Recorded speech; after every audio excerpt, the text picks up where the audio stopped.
Kunja Bihari Jaya Radha Madhava Kunja Bihari Gopi Jana Vallabha Girivardhari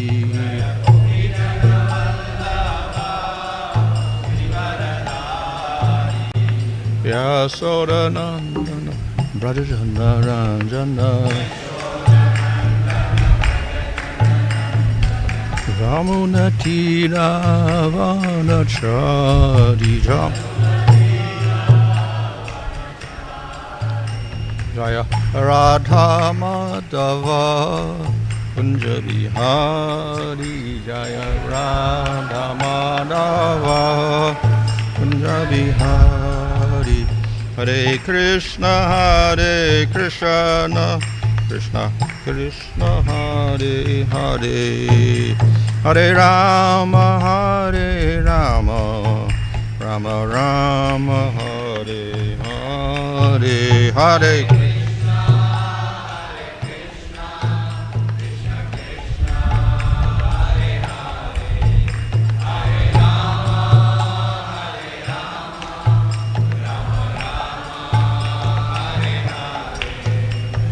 Prabhupada, Prabhupada, Prabhupada, Jaya Prabhupada, Jaya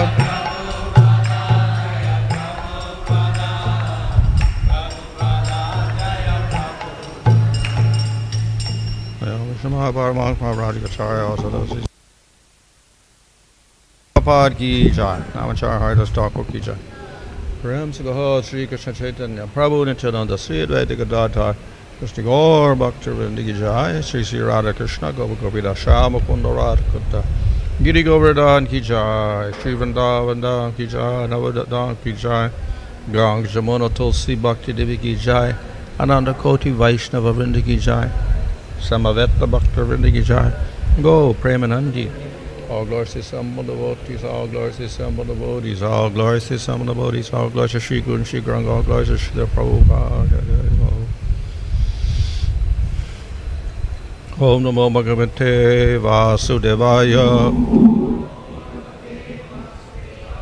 Om Namo Bhagavate Vasudevaya.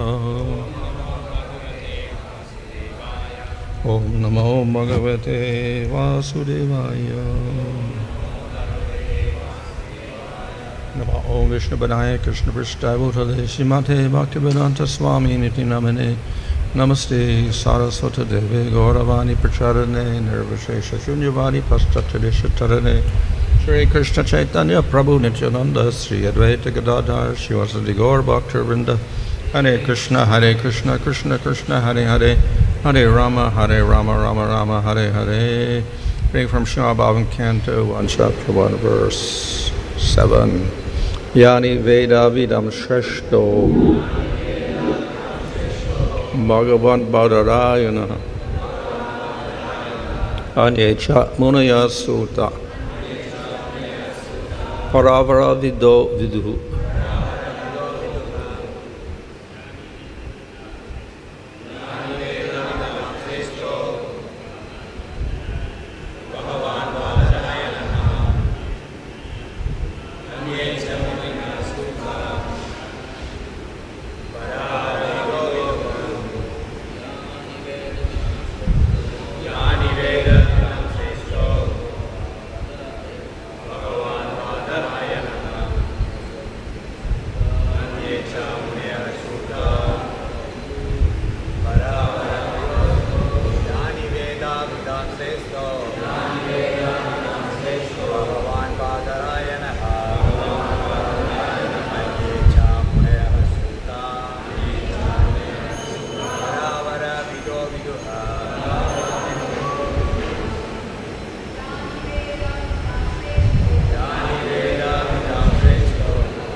Yāni, all that.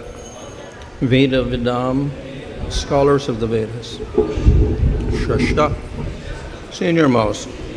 bhagavān, incarnation of Godhead, Bādarāyaṇaḥ Vedānta-sūtras, anye, others, cha, and munayaḥ, sages. Sūta, O Sūta Gosvāmī, parāvara-vido, among the learned scholars, one who is conversant with physical and metaphysical knowledge. Viduḥ, one who knows. Translation: being the eldest learned Vedāntist, O Sūta Gosvāmī, you are acquainted with the knowledge of Vyāsadeva, who is the incarnation of Godhead, and you also know other sages who are fully versed in all kinds of physical and metaphysical knowledge.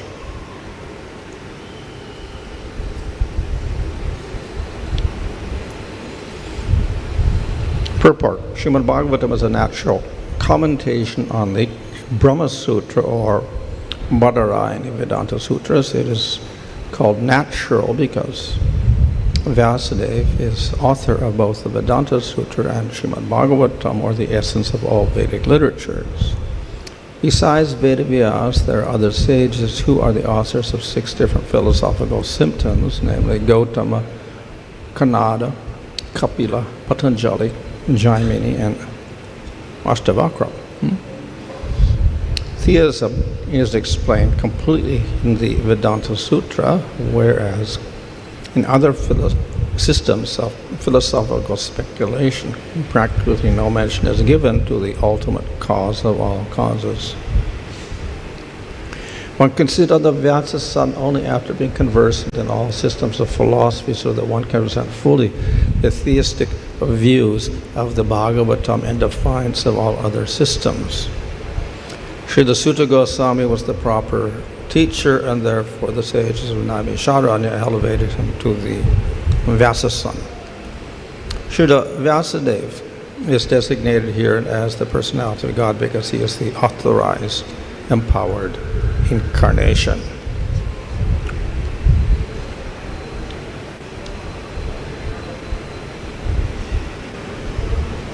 So, in the previous verses, the sages mentioned the various scriptures, like the itihasas and the puranas and the smritis.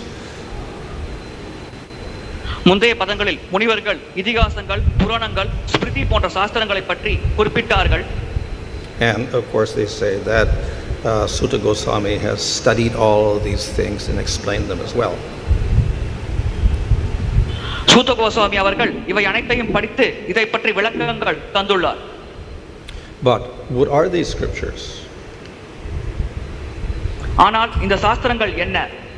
These are the same scriptures which Veda-vidāṁ has studied and other sages have studied as well. இதே சாஸ்திரங்களைத்தான் வேதவியாசர் மற்றும் வேறு பல முனிவர்களும் படித்துள்ளார்கள். And these sages, like Veda-vidāṁ, is not just Veda-vidāṁ, he's also bhagavān, he's an incarnation of the Supreme Lord. வேதவியாசர் ஒரு முனிவர் மட்டுமல்ல, அவர் பரமபுருஷ பகவானின் அவதாரம் ஆவார். And of them, as it mentions here, Vyāsadeva is the best among the knowers of the Vedas. வேதங்கள் அறிந்தவர்களில் வியாசதேவரே மிக சிறந்தவர். Of course, because he is the Supreme Lord, he's not different from the Vedas. அவர் பரமபுருஷ பகவான், அவருக்கும் வேதங்களுக்கும் வேறுபாடில்லை. Who is also authorized to divide one Veda into 4 Vedas. ஒரு வேதத்தை 4ஆக பிரிப்பதற்கு அவருக்கு அதிகாரம் உள்ளது. So he was conversant with the conclusions of the Vedas. அவர் வேதங்களின் இறுதி முடிவை நன்கு அறிந்திருந்தார். And besides him, other sages as well have studied and explained the same scriptures. வேறு பல முனிவர்களும் இதே சாஸ்திரங்களை படித்து விளக்கங்கள் தந்துள்ளார்கள். Here it says parāvara-vido. parāvara-vido என்று குறிப்பிடப்பட்டுள்ளது. It means that they know inferior knowledge and superior knowledge. அப்படி என்றால் அதன் பொருள் அவர்களுக்கு தாழ்ந்த மற்றும் உயர்ந்த ஞானங்கள் பற்றி தெரியும். Of course, Prabhupada translates as physical and metaphysical, or material and spiritual. இது ஆன்மீக மற்றும் பௌதிக ஞானம் என்று பிரபுபாதர் மொழிபெயர்க்கிறார். Of course, the Vedas do speak about physical things, but they also deal with processes which we call material, such as karma kanda. உடல் ரீதியான விஷயங்களை பற்றி வேதங்கள் விளக்குகிறது. அதே சமயத்தில் கர்மகாண்டம் போன்ற வழிமுறைகளை பற்றியும் வேதத்தில் விளக்கப்பட்டுள்ளது. But the scriptures also speak of things beyond karma kanda, that is jnana and bhakti.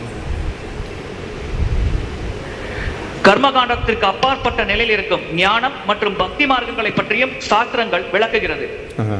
So the sages know all these subjects. They also know what is the conclusion. இந்த முனிவர்களுக்கு இந்த விஷயங்களை பற்றி தெரியும், அதோடு இதன் இறுதி முடிவை பற்றியும் தெரியும். So they also have the same knowledge as Sūta Gosvāmī. சூத்த கோஸ்வாமியிடம் இருக்கும் அதே ஞானம் அந்த முனிவர்களிடமும் உள்ளது. So in other words, they all have the same conclusion concerning what is the essence of Puranas, what is the essence of Itihasas, what is the essence of Smriti Shastras, Dharma Shastras, what is the essence of the Vedas. They all have the same conclusion. புராணங்கள், இதிகாசங்கள், ஸ்மிருதி சாஸ்திரங்கள் மற்றும் வேதங்கள் இவை அனைத்தின் இறுதி முடிவை பற்றி இவர்களுக்கு தெரியும். And therefore, Sutta is qualified to speak on this subject. எனவே இந்த தலைப்பை பற்றி விளக்குவதற்கு சூத்த கோஸ்வாமி தகுதியுடைய நபராவார். In the purport, Śrīla Prabhupada mentions about other philosophies like Kannada and Jaimini and others. Jaimini போன்ற மற்றவர்கள் விளக்கிய தத்துவங்களை பற்றியும் பிரபுபாதர் இந்த பதத்தில் விளக்கியுள்ளார். They also know the Vedas. அவர்களுக்கும் வேதத்தை பற்றி தெரியும். Of course, they know the Vedas with a different conclusion. அவர்கள் வேறு விதமான முடிவோடு வேதங்களை புரிந்து கொண்டுள்ளார்கள். At least they accept the Vedic authority. குறைந்தபட்சம் வேதத்தின் அதிகாரத்தை அவர்கள் ஏற்றுள்ளார்கள். But if we accept the Vedic authority but we come to the wrong conclusion, what is the value of that? வேதத்தின் அதிகாரத்தை ஏற்று தவறான முடிவுக்கு நாம் வந்தால் அதன் மதிப்புதான் என்ன? Of course, Buddha took that as a pretext to reject the Vedas. புத்தர் வேதங்களை நிராகரிப்பதற்காக இதை பயன்படுத்திக் கொண்டார். The alternative is not to reject the Vedas, to accept the Vedas and to establish the correct conclusion.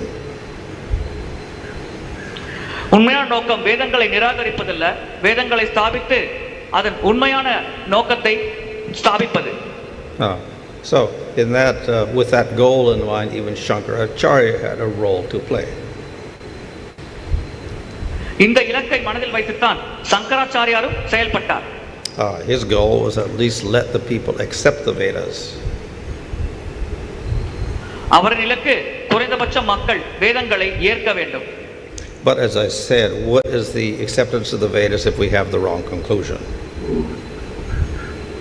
ஆனால் தவறான முடிவுகளோடு வேதங்களை ஏற்பதினால் என்ன பயன் வரப்போகிறது? And thus, it is the attempt of all the different Vaishnava acharyas to establish the correct conclusion of the Vedas. பல்வேறு வைஷ்ணவ ஆச்சாரியார்கள் வேதங்களின் சரியான இறுதி முடிவை ஸ்தாபிக்க முயற்சித்துள்ளார்கள்.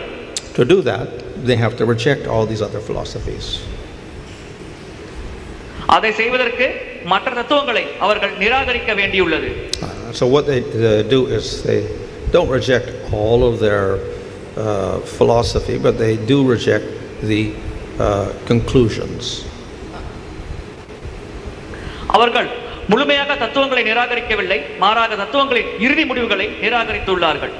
And as we see, the conclusions of these philosophies are two. One, it could be completely material, as in the case of Jaimini's karma kanda. இந்த தத்துவங்களின் இறுதி முடிவு உதாரணத்துக்கு ஜெய்மினியின் கர்மகாண்டத்தை போல் முழுமையாக பௌதிகமான முடிவாக உள்ளது. It can be atheistic, as in the case of Kapila's philosophy. அல்லது கபிலரின் தத்துவத்தை போல் நாத்திக முடிவை கொண்டுள்ளது. Or even if we do accept some supreme entity beyond the jiva, it's impersonal. அல்லது நாம் ஜீவாத்மாக்களுக்கு அப்பாற்பட்ட நிலையில் ஒரு உயர்ந்த சக்தி இருக்கிறது என்று ஏற்றுக்கொண்டாலும் அது அரூப பிரம்ம ஜோதியை இலக்காக கொண்டுள்ளது. So one who is a Vaishnava has to reject all of these different philosophies. ஒரு வைஷ்ணவர் இது போன்ற தத்துவங்களை நிராகரிக்க வேண்டும். In the Vedānta-sūtras, Vedavyasa himself, one by one, goes through these philosophies and points out the mistakes. வேதாந்த சூத்திரத்தில் வேதவியாசர் அவர்களே இந்த தத்துவங்களை பற்றி விளக்கி அதில் இருக்கும் தவறுகளை சுட்டிக்காட்டியுள்ளார். So this makes it a little easier for us. இது நமக்கு இதை மிகவும் சுலபமானதாக ஆக்குகிறது. However, more than simply pointing out the faults of the other scriptures, we also have to establish the actual truth. மற்ற சாஸ்திரங்களில் இருக்கும் குறைபாடுகளை கண்டறிவதோடு சேர்த்து நாம் உண்மையான நிதர்சன உண்மையையும் ஸ்தாபிக்க வேண்டும். So therefore the acharyas also spend more time establishing the real truth. எனவே நம்முடைய ஆச்சாரியர்கள் அந்த நிதர்சன உண்மையை ஸ்தாபிப்பதற்காக பெரும் காலத்தை செலவழித்துள்ளார்கள். For that reason, our acharyas largely do not get into all these debates about arguments in Vedānta-sūtra and Upanishadic meanings, etc. இதனால் தான் நம்முடைய ஆச்சாரியர்கள் வேதாந்த சூத்திரம் மற்றும் உபனிஷத்துகளை பற்றிய அர்த்தங்களில் எந்த விதமான சர்ச்சைகளிலும் ஈடுபடாமல் இருக்கிறார்கள். However, to some degree, they must do so in order to reject all of these things and establish the real Siddhanta. ஆனால் இந்த மற்ற விஷயங்களை நிராகரித்து உண்மையான சித்தாந்தத்தை ஸ்தாபிப்பதற்காக ஓரளவிற்கு அவர்கள் இந்த சர்ச்சையில் ஈடுபட்டாக வேண்டும். So ultimately, then we'll find that the Vaishnava acharyas do this, but they do so in different ways. வைஷ்ணவாச்சாரியர்களும் இதைத்தான் இறுதியாக செய்கிறார்கள், ஆனால் அவர்கள் வேறு வழிகளில் இதை செய்கிறார்கள். They will all establish the absolute truth, and therefore we have among the Vaishnavas very common principles. அவர்கள் அனைவரும் பூரண உண்மையைத்தான் ஸ்தாபிப்பார்கள். இதன் காரணமாகத்தான் வைஷ்ணவர்களுக்கு மத்தியில் பொதுவான கோட்பாடுகள் அமைந்துள்ளது. So there is one supreme Lord who we can call Vishnu or Krishna. அதில் ஒன்று ஒரே பரமபுருஷ பகவான், அவரை நாம் விஷ்ணு அல்லது கிருஷ்ணர் என்று அழைக்கிறோம். We have infinite number of jivas, small particles of consciousness. கோடிக்கணக்கான சிறிய அங்கத்துகளாக உணர்வு கொண்டுள்ள உயிர்வாளிகள் ஜீவாத்மாக்கள் இருக்கிறது. They are dependent on that supreme Lord. அந்த ஜீவாத்மாக்கள் அனைத்தும் பரமபுருஷ பகவானை சார்ந்துள்ளது. And their natural position for happiness is to recognize the Lord and serve Him. அவர்களின் இயல்பான நிலை என்னவென்றால் பரமபுருஷ பகவானின் நிலையை அங்கீகரித்து அவருக்கு சேவை செய்வது.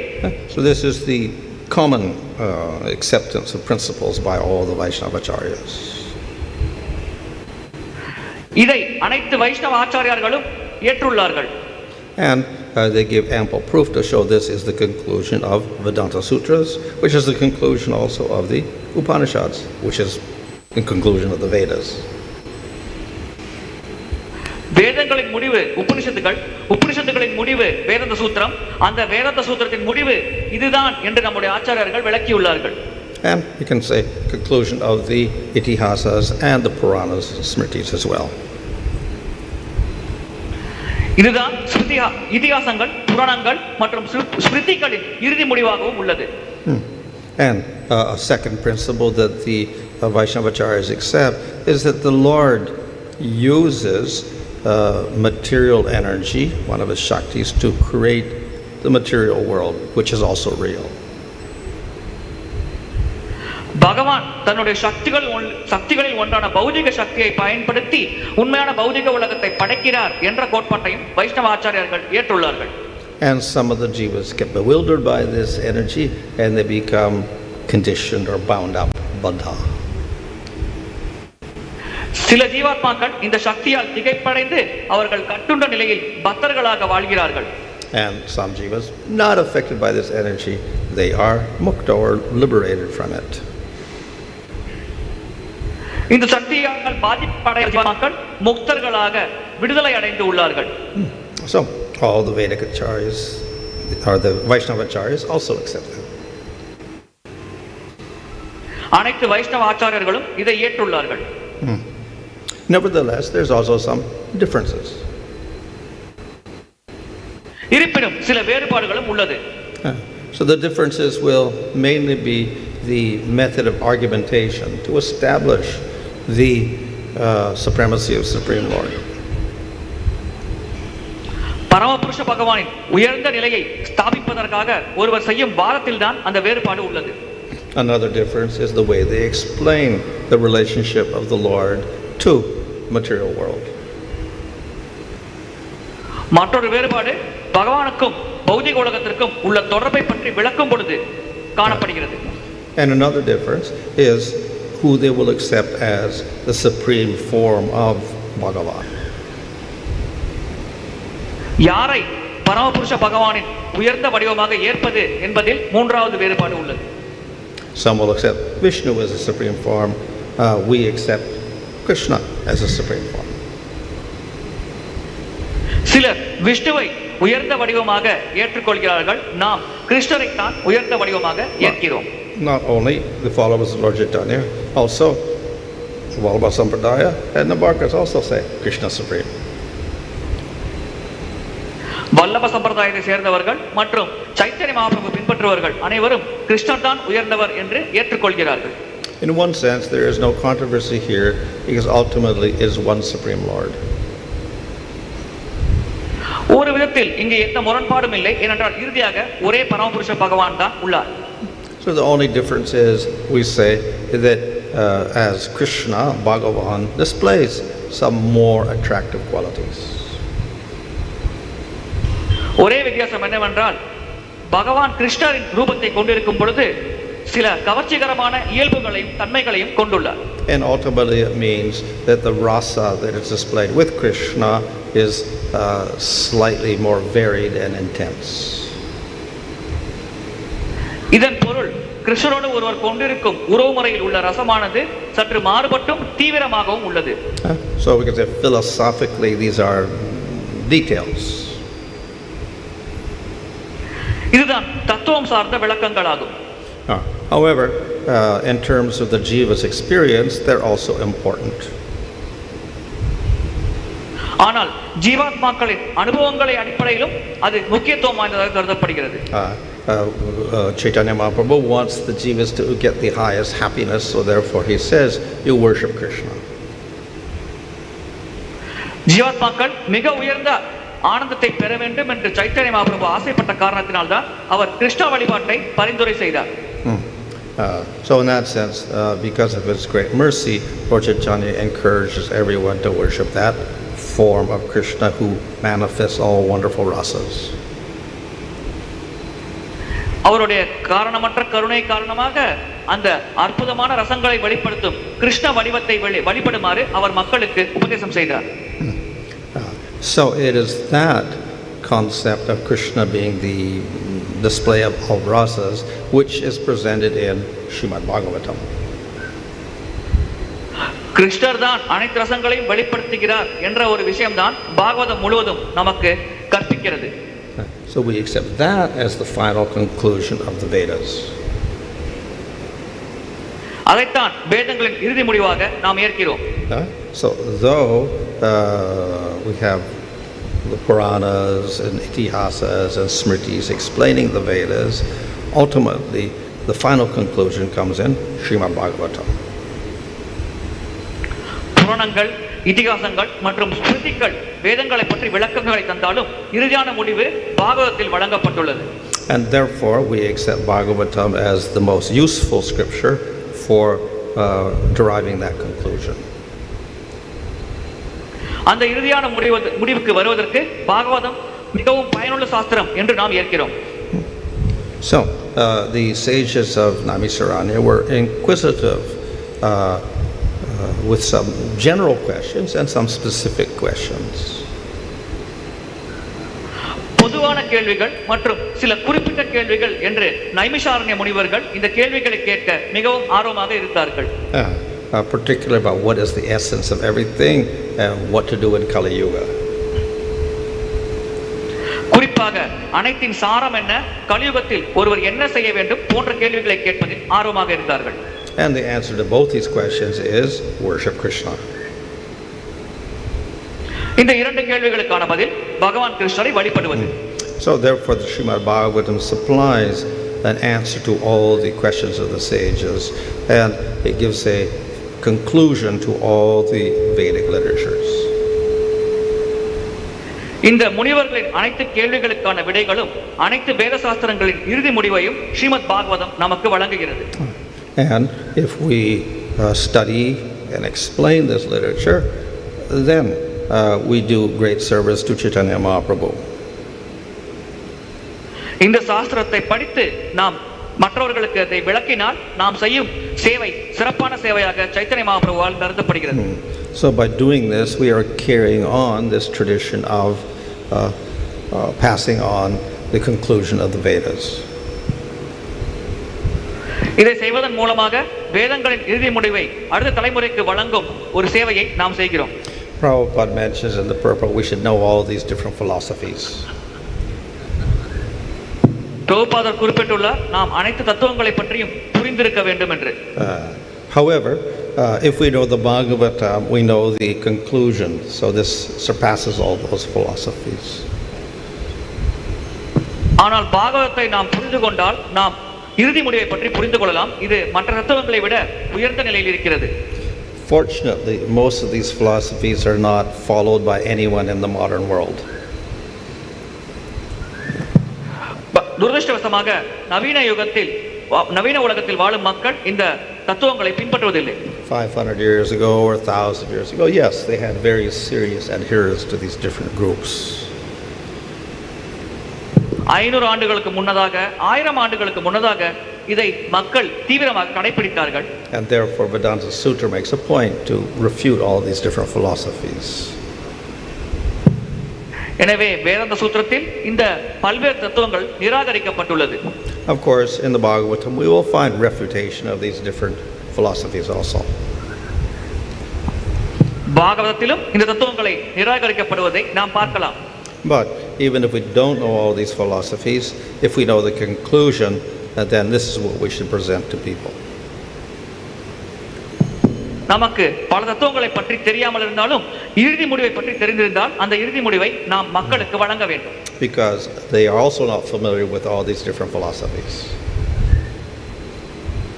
ஏனென்றால் இந்த பல்வேறு தத்துவங்களை பற்றிய ஞானம் மக்களுக்கு பெரிதாக இருப்பதில்லை. On the other hand, we do have one philosophy which is quite prominent in the world. ஆனால் ஒரே தத்துவமானது உலகத்தில் பிரதானமாக கடைபிடிக்கப்பட்டு வருகிறது. And that is Shankara's philosophy. அது சங்கராச்சாரியாரின் தத்துவமாகும்.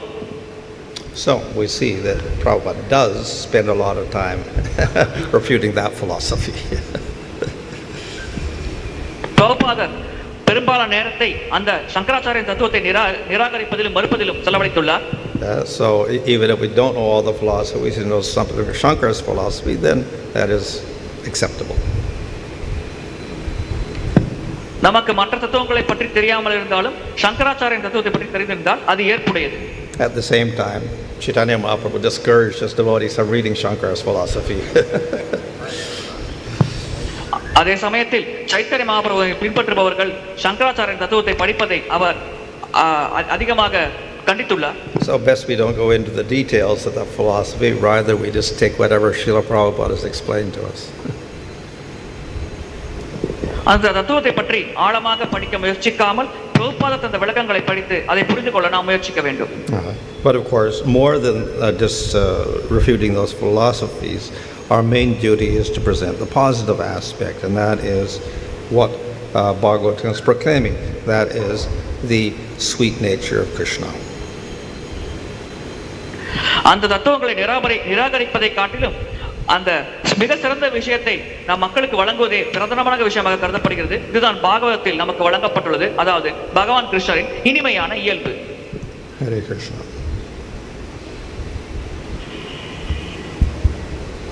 It is said that Vyāsadeva is like a sky, and is an ocean of knowledge he has, and also different devotees took from the sky different kind of knowledge, and although they came to different conclusion, but how can we say that this conclusion is wrong? Because ultimately it is there in the Vedas only.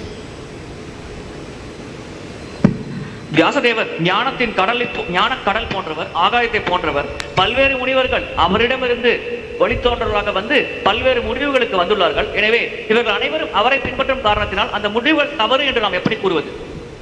Since they all have a source in the Vedas, to some extent they also have some truth. அவர்கள் அனைவரும் வேதத்தை பிரதான மூலமாக கடைபிடிக்கும் காரணத்தினால் ஓரளவிற்கு அவர்களிடம் உண்மை உள்ளது. But we cannot accept a relative truth or a partial truth to be the absolute or the final truth.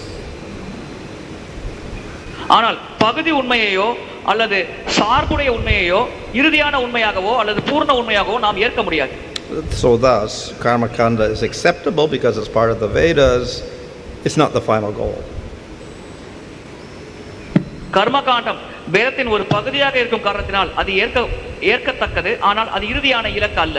And yes, jnana, which includes sankhya and nyaya and vaisheshika and whatever philosophies, it is also acceptable because ultimately we also speak about Brahman, Paramatma, and bhagavān. So it is acceptable, but it's not the final goal also. சாங்கிய ஞான மற்றும் வைசேஷிக தத்துவத்தை கொண்டுள்ள ஞான மார்க்கமும் ஏற்கத்தக்கது. ஏனென்றால் நாமும் பரமாத்மா மற்றும் பகவானை பற்றி பேசுகிறோம், ஆனால் அது இறுதியான முடிவு அல்ல. So the fault of these various philosophies is to take a partial goal of the Vedas and accept that as the final goal. இந்த பல்வேறு வழிமுறைகளின் குற்றம் அல்லது தவறு என்னவென்றால் வேதங்களின் பகுதியான குறிக்கோள் அல்லது இலக்கை புரிந்து கொண்டு அதுதான் இறுதி இலக்கு என்று அவர்கள் தவறாக புரிந்து கொண்டுள்ளார்கள். So because the scriptures speak in a little bit ambiguously, you can take all these different meanings. சாஸ்திரங்கள் சற்று குழப்பம் வகையில் நமக்கு வழங்கப்பட்டுள்ள காரணத்தினால் இந்த அர்த்தங்கள் சரி என்று நாம் ஏற்கலாம். And the reason for that is that the Vedas also praise each of these goals as supreme. இதற்கான இன்னொரு காரணம் இந்த ஒவ்வொரு இலக்கும் சிறப்பானது, உயர்ந்தது என்று வேதத்தில் புகழப்பட்டுள்ளது. So a more intelligent or wise person will understand that sometimes the Vedas are exaggerating their praise. புத்தி கூர்மையுடைய நபர் சில சமயங்களில் வேதங்கள் மிகைப்படுத்தி இந்த மார்க்கங்களை புகழ்கிறது என்பதை புரிந்து கொள்வார். So they should not take those statements as absolute, but look for the final conclusion. அந்த வாக்கியங்களை பூர்ணமானதாக ஏற்காமல் இறுதி முடிவை அவர்கள் கண்டறிய வேண்டும். So when we come to bhakti and bhagavān, we get the final conclusion, and there is no exaggeration about those statements. பக்தி மற்றும் பகவானை ஏற்கும் பொழுது ஒருவருக்கு இறுதியான முடிவு கிடைக்கிறது. அங்கே குறிப்பிடப்படும் வாக்கியங்கள் மிகைப்படுத்தப்பட்டுள்ள வாக்கியங்கள் அல்ல. You see, in the beginning of ISKCON, even we didn't have Śrīmad-Bhāgavatam full translation also, but we see Prabhupada instructed his disciple, that speak about Bhagavatam and do preaching and other things. So even without reading, they are doing this. How is possible? Without reading whole Bhagavatam, they are also preaching. But we saying that here Prabhupada is going, one should know the 6 philosophies, then only he should preach and other things.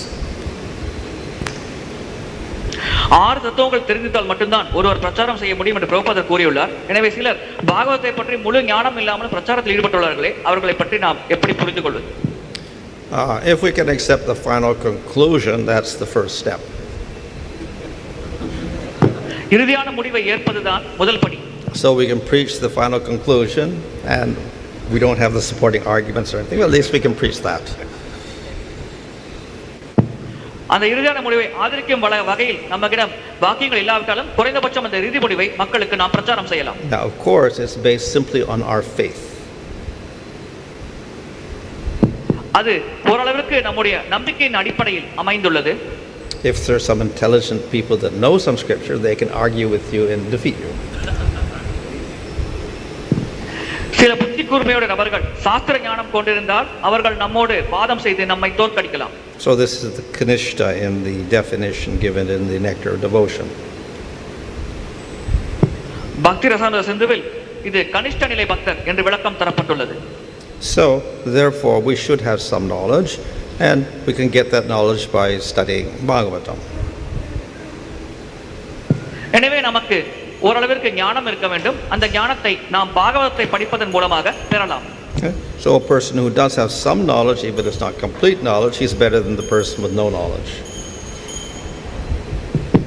ஓரளவிற்கு ஞானம் கொண்டிருக்கும் நபர் ஞானமே இல்லாத நபரை காட்டிலும் சிறந்தவராக கருதப்படுகிறார். So this is called the madhyama devotee. இது போன்ற நபர்கள் தான் மத்தியம பக்தர்கள் என்று அழைக்கப்படுகிறார்கள். Because his knowledge is also partial, he may also get defeated. ஏனென்றால் அவர்கள் ஞானமும் முழுமை அடையாமல் இருக்கிறது, அவர்களும் தோற்கடிக்கப்படலாம். But at least his faith is not changed.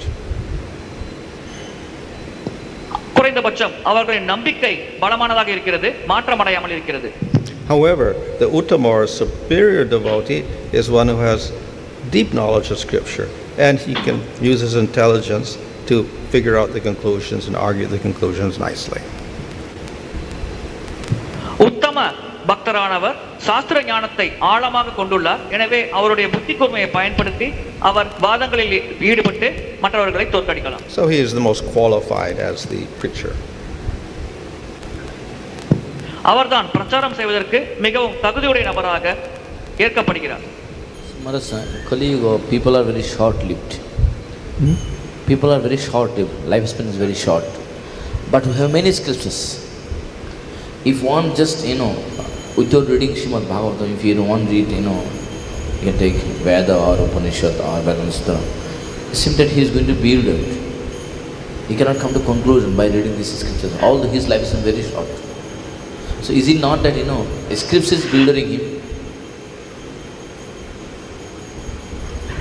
கலியுகத்தில் அற்ப ஆயுள் கொண்டுள்ள மக்களாக இருக்கிறார்கள். எனவே அனைத்து சாஸ்திரங்களையும் படித்து இறுதி முடிவை கண்டறிவது மிக கடினம். அதே சமயத்தில் ஸ்ரீமத் பாகவத்தை மட்டும் படித்து இறுதி முடிவுக்கு வருவதை சிலர் ஏற்காமல் இருக்கிறார்கள். எனவே இவர்களின் நிலை என்ன? Well, scripture is bewildering for the people of Kali Yuga because they are less intelligent and short-lived, and they have too many material desires. கலியுக மக்கள் குறைந்த மதி மற்றும் அற்ப ஆயுள் மற்றும் அதிக பௌதிக ஆசைகள் கொண்டிருக்கும் காரணத்தினால்தான் சாஸ்திரங்கள் அவர்களை குழப்பும் வகையில் அவர்களுக்கு தென்படுகிறது. For that reason, Narada Muni told Vedavyasa, you write one work which brings the conclusion to everything. இதன் காரணமாகத்தான் வேதவியாசரிடம் நாரத முனிவர் ஒரே ஒரு வார்த்தையை எழுத வேண்டும், அதன் மூலம் அனைத்தின் சாரமும் இறுதி முடிவும் வழங்கப்பட வேண்டும் என்று குறிப்பிட்டார். So instead of reading all the Vedas, Vedānta-sūtra, etc., you read Śrīmad-Bhāgavatam, study that, and you preach that. எனவே அனைத்து வேதங்கள், வேத சூத்திரங்கள் அனைத்தையும் படிப்பதற்கு பதிலாக ஒருவர் பாகவத்தை படித்து புரிந்து கொண்டு அதை பிரச்சாரம் செய்யலாம்.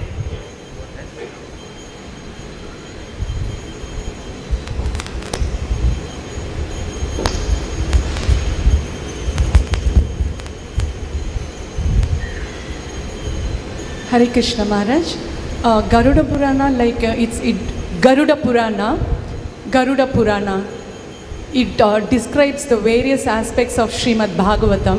One of the aspects it says it has 100 divisions. What is that 100 divisions, Maharaj? I don't know. Okay. And கருட புராணத்தில் பாகவத்தின் வெவ்வேறு பிரிவுகளை பற்றி குறிப்பிடப்பட்டுள்ளதே. அந்த 100 பிரிவுகள் என்ன என்பது கேள்வி. அதை பற்றி தகவல்கள் இல்லை என்பது பதில்.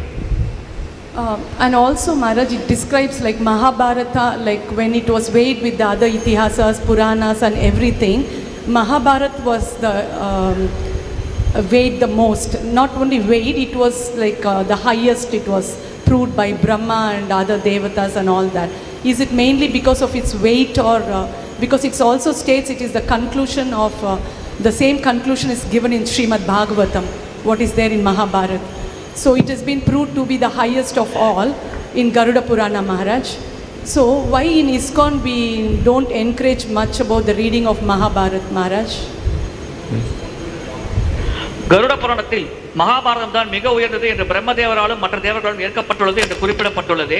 எனவே மகாபாரதத்தை படிப்பதை நாம் ஏன் இஸ்கான் ஆலயங்களில் பெரிதாக உற்சாகப்படுத்துவதில்லை?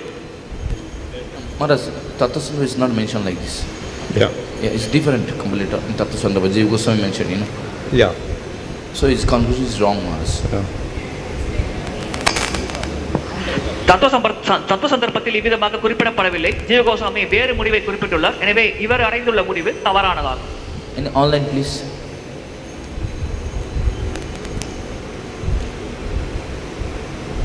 Hare Krishna Maharaj, Dandavat Pranam. Thank you so much for the nectarian class. This is Sumudra Shamdas. Maharaj, there are 4 questions. One from Meena Mataji. The first question goes, if Buddha is Krishna avatar, why does he reject Vedas? புத்தர் கிருஷ்ண அவதாரமாக இருந்த போதிலும் அவர் ஏன் வேதங்களை நிராகரித்தார்? Well, as I said, Buddha rejected the Vedas because the karma kanda followers became very prominent, and of course it's material, and they were killing animals, etc. So they said, we're following the Vedas. So therefore Buddha said, don't follow the Vedas, give up the animal killing. கர்ம காண்டத்தை கடைபிடிக்கும் மக்கள் அதிகமாக பௌதிக ஆசைகள் கொண்டு மிருகவதையில் ஈடுபட்டார்கள். எனவே தான் புத்தர் வகையில் நீங்கள் வேதத்தை கடைபிடிக்காதீர்கள், மிருகவதையை கைவிடுங்கள் என்று பிரச்சாரம் செய்தார். So we can say it is a temporary rejection in order to stop the violence. இந்த வன்முறையை தடுப்பதற்காக அது தற்காலிகமான ஒரு நிராகரிப்பு என்று நாம் கூறலாம். Thank you so much, Maharaj. The second question from the Meena Mataji. If Shankara is the Advaita philosophy, how did he write Jagannath-ashtakam or Bhajagovindam, which is glorifying the form of the Lord? சங்கராச்சாரியார் அத்வைத தத்துவத்தை கடைபிடிக்கிறார் என்றால் அவர் எப்படி ஜெகநாதாஷ்டகம் மற்றும் பஜகோவிந்தம் போன்ற பகவானை மகிமைப்படுத்தும் விஷயங்களை எழுதினார்? Well, one thing is many works are attributed to Shankaracharya, but it's not really proved. பல இலக்கியங்கள் சங்கராச்சாரியர்கள் எழுதப்பட்டது என்று குறிப்பிடப்பட்டுள்ளது, ஆனால் உண்மையில் அது நிரூபிக்கப்படவில்லை. Secondly, Shankaracharya also accepts Devata worship. இரண்டாவது, சங்கராச்சாரியர்கள் தேவர்கள் வழிபாட்டை ஏற்கிறார். Of course, ultimately it's illusion. இறுதியாக அது மாயையாகும் அல்லது கற்பனையாகும். But he accepts within this illusion karma kanda and all these different things as secondary processes for purification, and then ultimately once we're purified we can give up everything. ஆனால் அந்த கற்பனைக்குள் அவர் இந்த கர்ம காண்டம் போன்ற வழிமுறைகள் இரண்டாம் பட்சமானது, அது ஒருவர் தூய்மைப்படுத்துவதற்காக வழங்கப்பட்டுள்ளது. ஒருவர் தூய்மை அடைந்தவுடன் அவர் இந்த பௌதிக ஆசைகள் மற்றும் கலங்கங்களை கைவிடலாம். Thank you, Maharaj. The another question from Akila Devidasi. Krishna says in Bhagavad Gita, Yat gatva na nivartande tat tama paramam mama. When Krishna is giving assurance to his devotee that no one would return from his abode, then why are we, the Jiva, who were once the residents of Golokadam, became envious of the Lord, have come to this world? Please clarify. கிருஷ்ணருடைய தாமத்தை அடைந்தவர்கள் மீண்டும் இந்த பௌதிக உலகத்திற்கு வருவதில்லை என்று கிருஷ்ணர் நமக்கு வாக்குறுதி தருகிறார். அவ்வாறு இருக்கையில் ஒரு சமயத்தில் அவருடைய தாமத்தில் இருந்த ஜீவாத்மாக்களாகிய நாம் எப்படி இந்த பௌதிக உலகத்திற்குள் நுழைந்தோம்? If we established a relationship of prema with the Lord, are endowed with the Chit Shakti, the Hladini and Samvit Shaktis as a permanent part of the Jiva, then there is no fall down. So that is the promise that the Lord gives. Sambit, கிளாதினி மற்றும் சித் சக்தி ஜீவாத்மாவின் முழுமையாக வெளிப்பட்டு அவர் பரமபுருஷ பகவானோடு நிரந்தர உறவை ஸ்தாபித்தார் என்றால் அந்த ஜீவாத்மா நிச்சயமாக வீழ்ச்சியடைய மாட்டார் என்று பகவான் வாக்குறுதி அளிக்கிறார். Thank you, Maharaj. The next question from Swarna Madhav Prabhu. Though we accept Krishna as the supreme form, at the same time, it is also very difficult to understand him. Lord Krishna tells in Bhagavad Gita also repeatedly that it's very difficult to understand him even by the demigods and the great sage. What hope we have to understand this supreme form in this conditioned and short life? பகவானை கிருஷ்ணரை பற்றி முழுமையாக புரிந்து கொள்வது தேவர்களுக்கும் சாத்தியமற்ற செயலாகும். அவ்வாறு இருக்கையில் குறைந்த ஆயுளை கொண்டுள்ள கட்டுண்ட நிலையில் இருக்கும் நம்மை போன்றவர்கள் எப்படி பகவானை கிருஷ்ணரை புரிந்து கொள்வது என்று நம்பிக்கை கொள்ள முடியும்? Any form of God is difficult to understand unless we get mercy. கருணை கிடைக்காமல் பகவானின் எந்த வடிவத்தை புரிந்து கொள்வதும் மிக மிக கடினம். So if we get the mercy of Lord Chaitanya and the Goswāmīs and the acharyas, then we can understand about Krishna. Chaitanya Mahaprabhu, கோஸ்வாமிகள் மற்றும் ஆச்சாரியர்களின் கருணை கிடைத்தால் நாம் பகவான் கிருஷ்ணரை பற்றி புரிந்து கொள்ளலாம். And then it is no longer rare. அதற்கு பிறகு அது அரிதான ஒரு செயலாக கருதப்படாது. Thank you, Maharaj. The next question from Rajagopal Prabhu. One question, Maharaj, last question. Uttamadhikari is Nirupa in Sastra Yukti. Yukti is Nyaya. Goswamis were Nana Sastra Nipuna. It is not faith in bhakti depend on knowledge of the yuktis in other philosophies. பக்தியின் மேல் ஒரு நம்பிக்கை கொள்வது மற்ற யுக்திகளை பற்றி ஞானத்தை மற்றும் தத்துவத்தை பற்றி ஞானத்தை கொண்டிருப்பதை சார்ந்து இருக்கிறது என்று புரிந்து கொள்ளலாமா? Well, of course we need some yukti or some logic to understand grammar, so we can even understand the basic meaning of Sanskrit.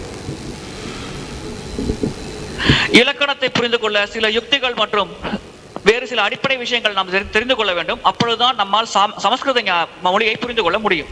And we also need logic to understand philosophical arguments. தத்துவம் சார்ந்த வாதங்களில் ஈடுபட நம்மிடம் தர்க்கம் இருக்க வேண்டும். தர்க்கம் செய்யும் ஞானம் இருக்க வேண்டும். However, of course, Rupa Goswami also says that you cannot understand nectar devotion by logic. அதே சமயத்தில் ரூப கோஸ்வாமி குறிப்பிடுகிறார், பக்தி ரசாமத சிந்துவை தர்க்க ரீதியான ஞானத்தோடு அணுகினால் நாம் புரிந்து கொள்ள முடியாது என்று. So you can understand by ruchi, by taste. ருச்சியால் மட்டுமே அதை புரிந்து கொள்ள முடியும். So yes, we do have to know language and things like that in order to understand nectar devotion. So then we got a little bit of logic there. But to understand nectar devotion, we don't have to know Nyaya Shastra. நமக்கு மொழி தெரிந்திருந்தால் பக்தி ரசாமத சிந்துவை புரிந்து கொள்ளலாம். ஆனால் அதை புரிந்து கொள்வதற்கு நியாய சாஸ்திரம் படித்திருக்க வேண்டும் என்ற அவசியம் இல்லை. In some works, of course, then the Goswamis will also mention different logical principles that are used in Nyaya, but that's rather rare. சில இடங்களில் கோஸ்வாமிகள் நியாய தத்துவத்தில் இருக்கும் சில தர்க்க ரீதியான உண்மைகளை மேற்கோள் காட்டியுள்ளார்கள். ஆனால் அது அரிதாக அவர்கள் செய்துள்ளார். Thank you so much, Maharaj. Thank you, Dandavat Pranam. Thank you so much. Krishna Krishna Hare Hare Hare Ram Ram Ram Hare Hare Hare Krishna Krishna Krishna Hare Hare Hare Ram Ram Hare Hare Hare Krishna Krishna Krishna Hare Hare Hare Ram Ram Hare Hare Hare Krishna Krishna Krishna Hare Hare Hare Ram Ram